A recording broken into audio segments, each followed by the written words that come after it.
Sorry ভাই, আপনার cancer হয়েছে। আপনার এটাই লাস্ট স্টেজ।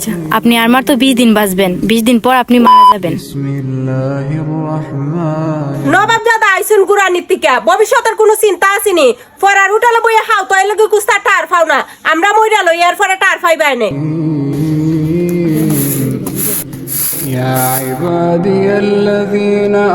নে বাবা, ভাতগুলো খেয়ে নি। কে নেব না, কে কে তো যাচ্ছি না, খালি বাত যাও এখান থেকে।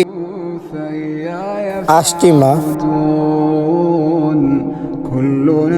আরে এই দোকান ছেলেটা না, এর সাথে আমার এই দিন ঝগড়া হয়েছিল না, আজকে আমি পাইছি এর খবর আছে। এই দাঁড়া, সরি রে ভাই।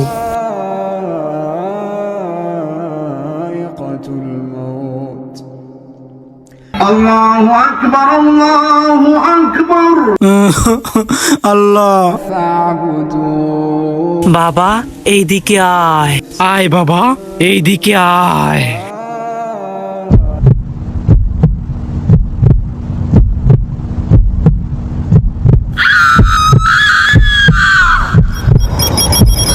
তোমার রবকে, তোমার রবকে, তোমার রবকে। হ্যালো। সরি ভাইয়া, আপনাকে ভুলবশত অন্যজনের রিপোর্ট দিয়ে দিয়েছিলাম। আপনি পুরোপুরি সুস্থ আছেন।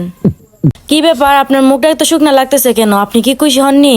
আমি চিন্তিত। আপনি কি জানেন, আমরা না মৃত্যুর কথা ভাবতে চাই না, হের হাত থেকে আমরা পালাতে চাই। আপনি যদি ভাবেন যে আজকে আপনি মারা যাবেন, তাহলে পৃথিবীর মাঝে আপনার কিছুই আর ভালো লাগবে না। যাই হোক, আপনি আমার চোখ খুলে দিয়েছেন। আজকের পর থেকে আমি নামাজ পড়বো। আপনাকে অনেক ধন্যবাদ।